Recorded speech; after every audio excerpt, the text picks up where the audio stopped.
Hi, and welcome to another brilliant discussion on Best Trends TV show. My name is Enyonam. Follow this program on all social media platforms. Send us your thoughts and questions on each subject we discuss this and every weekend. Many thanks to my sponsors, NPRA, Leap Tomato Paste, and J&G Insurance Brokers. Today, we are diving a little into the recent IMF report about Ghana's debt.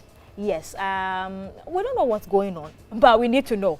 So it is only important and right that we get an expert, someone who is an authority in this line of conversations to come and throw more light on what the report is all about. We have in our studio senior research fellow and an economist. He is with IFS. He is by the name Dr. Boakye. He is here to throw more light on how this report is affecting us positively or negatively. Me, I'm concerned about the business community because I'm a business person. Let's go for a quick break. When we come back, I'll introduce Dr. Boakye to you. Stick and stay. I'll be right back.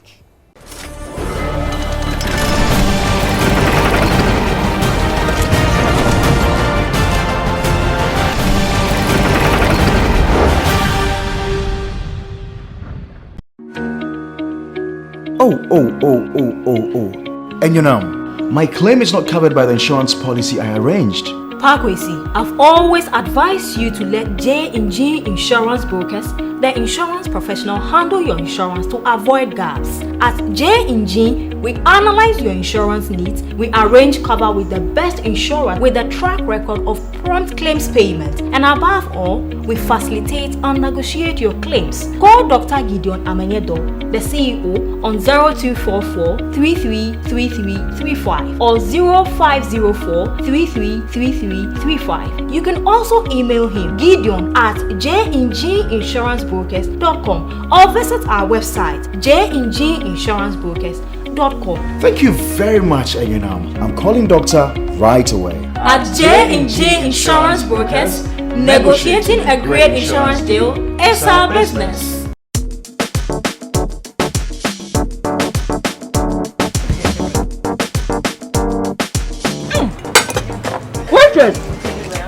Tomato paste when I would eat. I don't want to leave tomato paste in Ghana. Ah!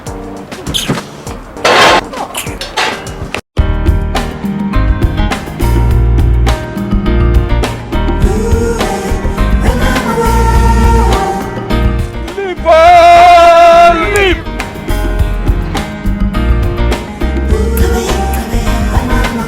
Aha! This is what I call a journey. Secret na LEAP. Leap. Someone named Leap tomato paste it was superb and palatable taste. Na esu obi aso. There were large and small sizes for chop bars, restaurants, and efie. For bulk purchase, contact 033-2095-314 or 050-141085.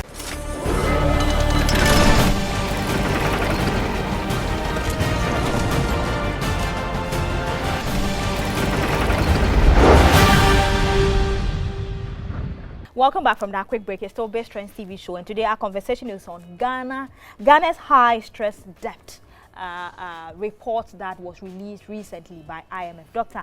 Boakye, thank you so much for joining me on Best Trends. You're welcome. How have you been doing? It's good generally, but I've had some cold this week, and I'm healing. Okay. Hopefully everything is going to be fine. You'll be fine. As soon as possible. You'll be fine. It's good to see you, and thank you so much for agreeing to throw more light on what this report means to us. Now, briefly, what does it mean to declare or say a country is high debt stress? Yeah, generally countries borrow. Okay. And when you borrow, you repay. Okay. And the repayment is in the form of interest and amortization or part of principal payment. Okay. If the borrowing has reached a level whereby repayment is becoming difficult for you, then you do certain analysis and you declare a country that, oh, the country is not having any problem in terms of solvency, it can easily pay. Right. Or it has reached a level whereby repaying the amounts borrowed is difficult. Then based on what the figures will tell us, you see the country is close to debt distress or is already in debt distress. Right. Okay. Great. Are the variables that indicate the situation same as the country dynamics? You can say so. You know, it depends upon the debt level, debt service, GDP currently, and prospective GDP growth, because it is the GDP that indicates the extent of revenue inflow into the government. So you take all these things into consideration. Right, Doctor, if you could explain to us the barest minimum, understanding, what is Ghana's really situation now?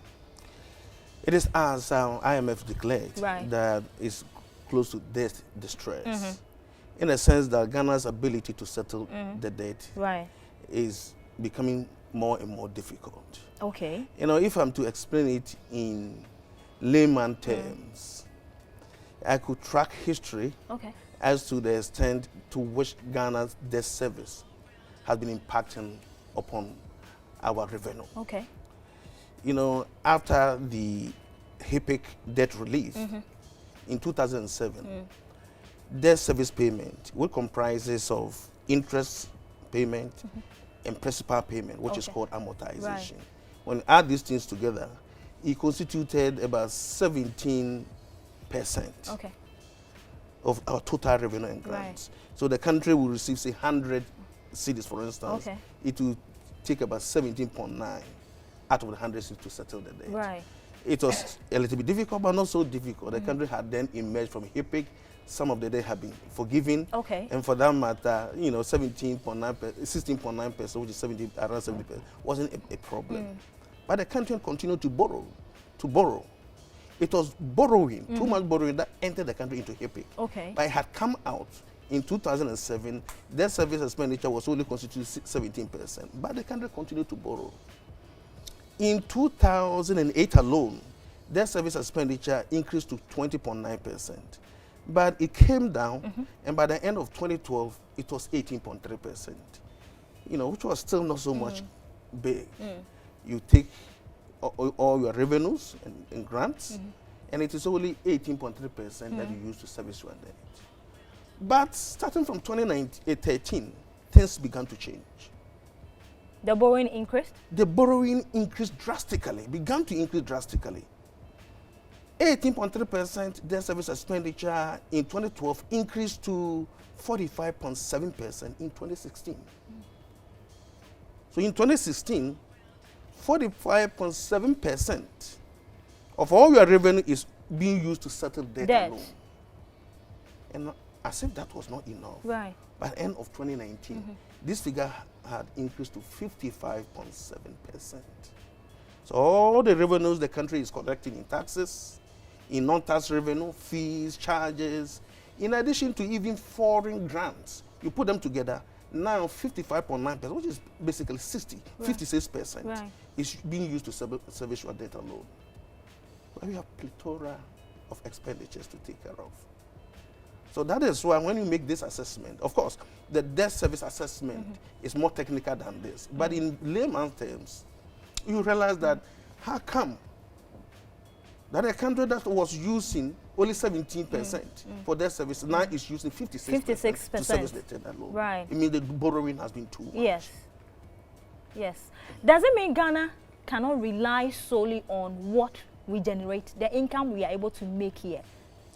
Not that you can, budgeting at times is supposed to be something easy. At the individual level, when you are doing your budgeting, you consider the incomes that are flowing into your coffers. Based on that, you plan your spending. But it looks like in Ghana here, things are a little bit different. The government plans the spending. It looks at where is the money. You see? And particularly, many of these spendings also come from political front. They want to do this, they want to do, they don't do that. That's what they want to do. Now they start looking for the money. The monies that are flowing in regularly are not sufficient. So then they target borrowing. So instead of starting from your income and considering your expenditure. Right. They start from the expenditure, and now they consider the sources of money or income. I see. To finance those things. Right. Oh, I'm going for a quick break. When I come back, we'll continue the conversation. Stay with me. I'll be right back.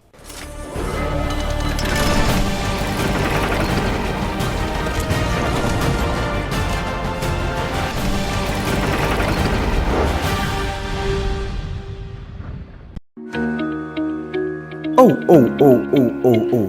Enyonam, my claim is not covered by the insurance policy I arranged. Boakye, I've always advised you to let J&G Insurance Brokers, the insurance professional, handle your insurance to avoid gaps. At J&G, we analyze your insurance needs, we arrange cover with the best insurer with a track record of prompt claims payment, and above all, we facilitate and negotiate your claims. Call Dr. Gideon Amenyedo, the CEO, on 0244 333335 or 0504 333335. You can also email him, Gideon, at jnginsurancebrokers.com or visit our website, jnginsurancebrokers.com. Thank you very much, Enyonam. I'm calling doctor right away. At J&J Insurance Brokers, negotiating a great insurance deal is our business.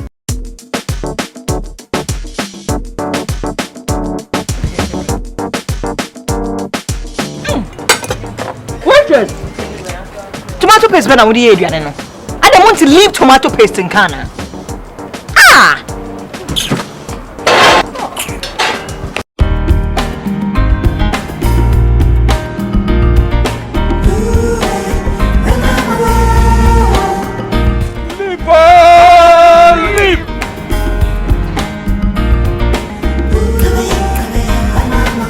Aha! This is what I call Ediane. Secret nane LEAP. Leap. Someone named a leap tomato paste Ediane. It was superb and palatable taste. Na esu biaso. There were large and small sizes for chop bars, restaurants, and FMF. For bulk purchase, contact 033-2095-314 or 050-141085.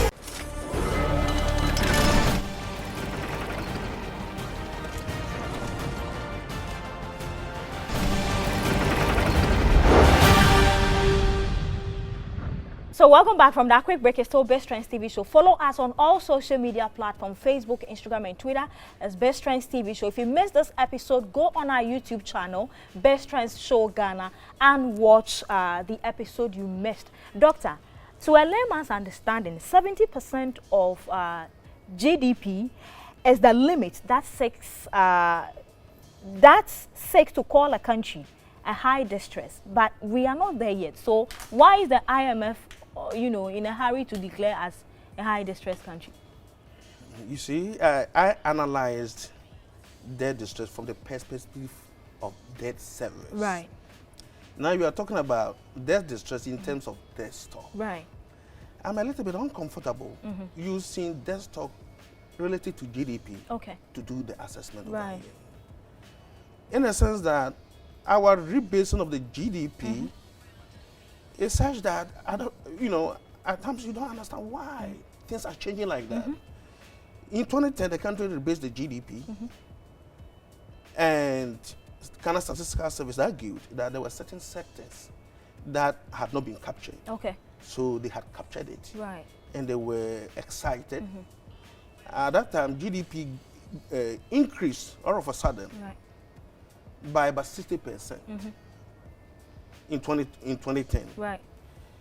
And when you look at that, in fact, by the end of 2017, debt service, debt stock to GDP was standing around 72%. Okay. So now if you are talking about debt to GDP ratio, it was standing about 72%. And in 2018, they rebased the GDP again, they recalculated, arguing that they had captured other sectors, dropping the ratio below 60%. You see? Right. So this rebasing thing, I have some issues because I've looked at some of the numbers and, I don't want to say it now. Right. I've decided to... What is Ghana doing wrong? What is Ghana doing wrong? Right. Politics is killing this country. For me, I'm frank. Okay. You see, There may not be money there. Right. But the election is coming, and we're going and listen to how the politicians are going to promise. Right. So I've just done the analysis of debt alone. Okay. I've not added certain things. Okay. Let me add, for instance, compensation of employees. What portion does the country use to pay for workers? Right. I've told you that in 2019, based on the budget the government brought in November, the debt service expenditure alone is about 56%. Right. The government also uses about 41% to pay for to compensate the employees. You add these two, it is 97%. Two expenditures alone. Okay. Debt service and compensation of workers or employees, 97%. What is the room again to do so many things that the country is being promised? So the only result is to borrow. Right. The sad news is that when you borrow, the problem gets compounded. Right. Because your debt service expenditure continues to grow. Okay. So if you are asking me why are we getting things wrong, it is politics. Okay. Right. As part of the element IMF mentioned, they also touched on the financial cleanup that happened just last year, and also state enterprise organizations, debt that are accrued by them, which government has to pay, and many more things. My question is that, can this institution pay their own bills? Are they making profits? I mean, who does business for loss? Are they making profits? Sadly, in this country, right, people feel that government business can be handled anyhow. And of course, it can be handled anyhow. Okay. Coming back to the same politics right, I talk about, the government usually, put the favorites, right, party, favorites over okay, there in those institutions. Right. So even if they are messing up, their party financiers, party supporters, and others, you can't say much about it. And they also, knowing that they have a very big political support, go ahead and manage anyhow. If there were to be serious consequences, like I've lived in the US, you right, mess up, not only that you are gone, you are prosecuted. And the prosecution is quite short. Okay. It takes short time before you are convicted if you are found culpable. Okay. Because of this, the incentive to mismanage is very low. Over here, that is not the case. Okay. You see? Right. In recent times, a lot of taxes have been introduced. You pay tax from your salary. Dr. Manyado pay tax. He pays his J&G, the workers. He pays J&G workers. They pay their pensions contribution. Does it mean that taxes we are generating, within, is not enough? Is that why we go to borrow? And even the borrowing, are they being used for the purpose which they go for? That is what the government will tell you, and that is what many people will tell you. The taxes are not enough. But I differ a little bit. Okay. I differ a little bit. Right. Enough in terms of what? Of course, we look at certain ratios. Tax ratio relative to GDP, how big it is compared to. I've told you that I have issue with the current rebasing. I have some issue with the current rebasing. By the end of 2017 or 18, total revenue and grants to GDP was about 22%. After the rebasing, it is now about 15%. Right. So because of that, you may argue that the ratio is very low. Okay.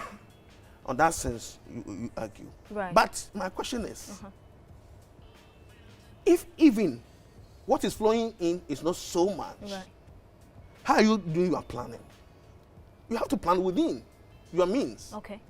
You don't just go ahead and love borrowing. Right. And you keep on borrowing, arguing that whose salary is enough? Your salary definitely is not enough. Mine is not enough. Your boss's salary is not enough, right? We all want increase. His income is not enough. Right. But you are able to live within your means. You understand that? Right. So I approach it from the fact that the government is saying, this is how much I get, and this is how much I plan within how much I get. Okay. If you do that, you'll be free. Right. Except, like you said, you have identified a certain project. that I want to borrow and invest in. This thing is going to bring in so much so that within a given period of time, I'm going to recoup it. Okay. I'll be able to pay and get extra to help the economy. That one is understood. Okay. But if you are just borrowing to satisfy political promises, well, that's where the danger is. Okay. I'm going for a break. When I come back, you would have to tell me what this means to the Ghanaian business owner here in Ghana. Viewers, you are still watching Best Trends TV show. My name is Enyonam. It's all about the hard truth and how best we can solve it to make Ghana a better place. As much as we are all trying to become business owners, of course, you will not be able to live in a country that owes too much to external, countries. What are we going to do? I'll be right back.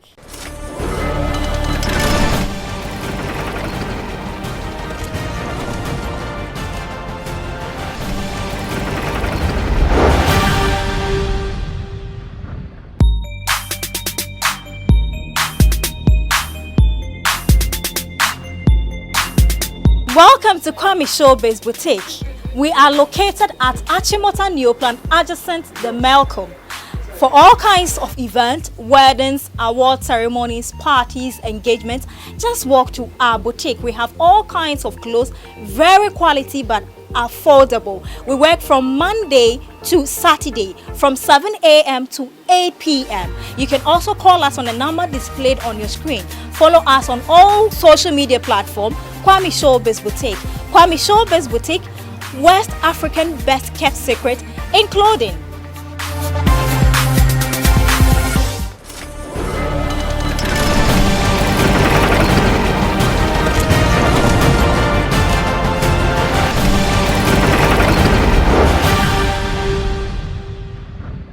Welcome back from that quick break. It's still Best Trends TV show. Doctor, what does this mean to Ghanaian businesses? You see, I've explained to you when the impact Right. on Ghanaian businesses when the government borrows domestically. Right. But what about if the government decides to borrow internationally? Okay. And currently, that is what is happening. The foreign debt relative to domestic debt is higher now. Okay. It used not to be the case. Right. It used to be the opposite. When the government borrows internationally, in the short term, there are benefits. Okay. There is foreign exchange inflow. Right. And this government in particular is happy to do that, to be able to manage the city. You borrow 3 billion. 3 billion comes in as dollars, and it helps you to shore up your international reserves. Okay. And in the short term, there is stability. But in the medium to long term, Right. This amount has to be repaid. Okay. Not in cities now, but in foreign currency. Okay. So if not only able to generate enough money, As you you're still need expecting. foreign currency to repay or to settle your debt, interest and amortization.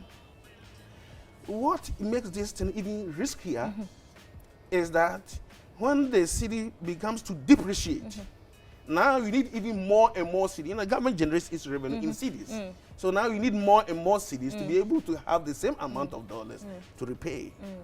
So there is a lot of risk in the medium to long term. Right. This analysis done by IMF, what is it supposed to tell the country that is borrowing as Ghana, and also the lenders, those who we go to borrow, what are they supposed to check moving forward?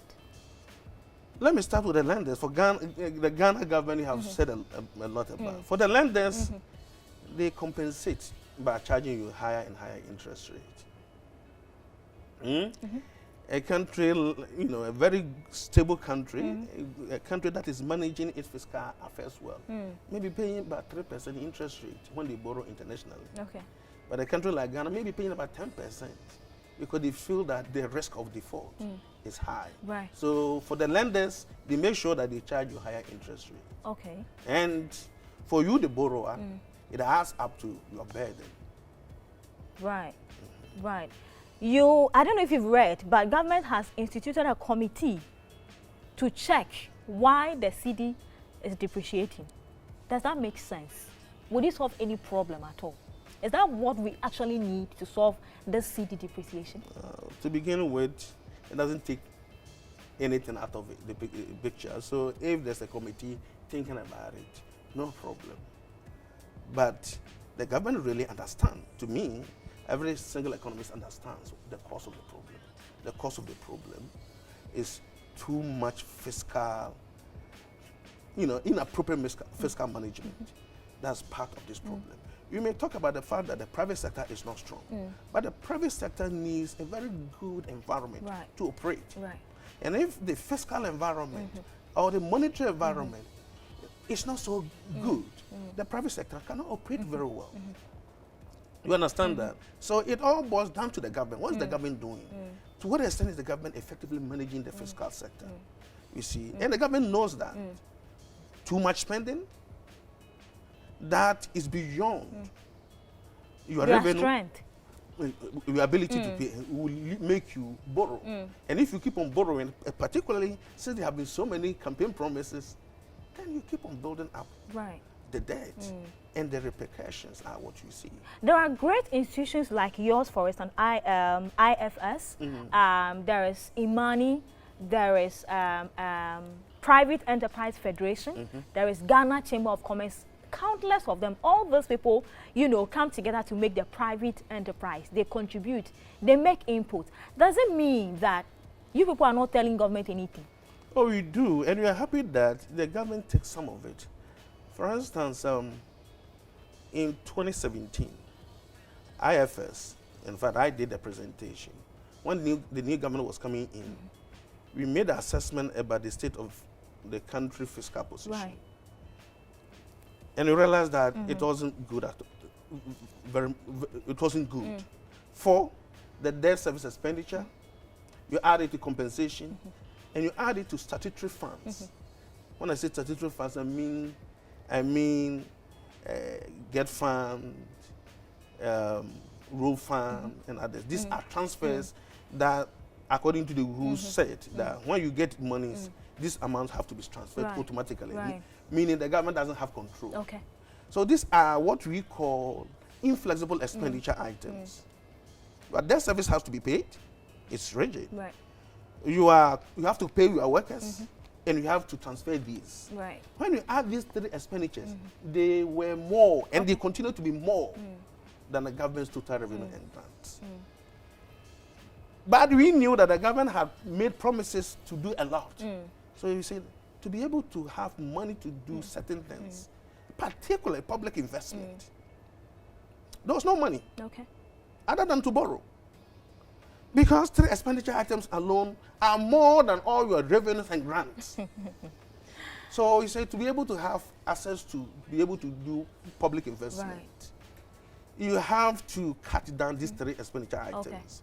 But at least we helped them, we suggested to them to do the capping, and they did, and it helped. But it is not everything that you suggest that they take. So that is the positive thing. Right. They have their own agenda, and they pursue their agenda. Okay. This is 2020. A lot of businesses have high expectations. We are all looking forward to have a great business year. Election is around the corner. What would be your ultimate advice, not just to Ghana, the Ghana government, but also to, business owners moving forward, the way forward? First, business owners have to be very strategic. The environment, the economic environment may not be so great. Right. But, at the end of the day, the government, to some extent, has done well too. They've been able to maintain some stability. Right. Even though, to me, the stability is not resting on strong foundation. But at least there has been some stability. Right. Since somewhere 2015, except in 2016, the instability began at the end of the early 2017. There has been some stability in the system. Take advantage of it. And be a little bit strategic. Be strategic. Make sure that what you are putting your money in is going to get you some return. That is what I can do. Right. And businessmen have lived in this economy for a long time, and I think they have the experience to do wonders. But the government, the stability that has been achieved is not standing on strong foundation. Much of it is what I explained. Foreign borrowing, getting resources in, put it at the Bank of Ghana as reserves, stabilizing the city. In the long term, this is not sustainable. What is sustainable is your ability to manage yourself. Okay. So they should manage the fiscal. And the government has given assurances. Stay within your means. The government has given assurance. Right. Despite 2020 being an election year, there's not going to be overspending. Okay. That is assuring. But then I also look historically and I see that these assurances had also been It doesn't really mean anything. Previous governments, Right. and they didn't follow. Okay. But at least Right. they haven't. If somebody has not committed a crime, you cannot say they are Yeah. criminal. Yeah. At least they say they Right. are not going to do that, Okay. and let's be hopeful. Let us Right. encourage them Okay. not to Awesome. overspend. Awesome. Dr. Said, finally, how do we find you? Maybe an organization wants to, call on you for service or anything. How? Email, social media networks, how do we find you? I'm not a fan of social media so much. Okay. You can contact the IFS. Okay. You have my number Right. and others. But I'm also a busy person. Okay. Don't call me too much. Right. All right. So, viewers, there you have it. Dr. Said Boakye. He's a senior research fellow and an economist. He's with IFS, and he's thrown more light on what this recent report from IMF means to us as Ghana in a whole, and also as a business person. There's an election year, but of course we need to do business. We expect a great year for the business community. My name is Enyonam. I believe you've learned something. Until next week, I'll come your way again with another powerful entrepreneur to enlighten you with a different sector, what you need to know. Until then, thank you so much for joining us. We are grateful. And many thanks to Kwame Showbiz Boutique for my beautiful outfit and Becky for my wig cap. As for my look, is by Diamond Cosmetics. Thank you very much. Bye-bye.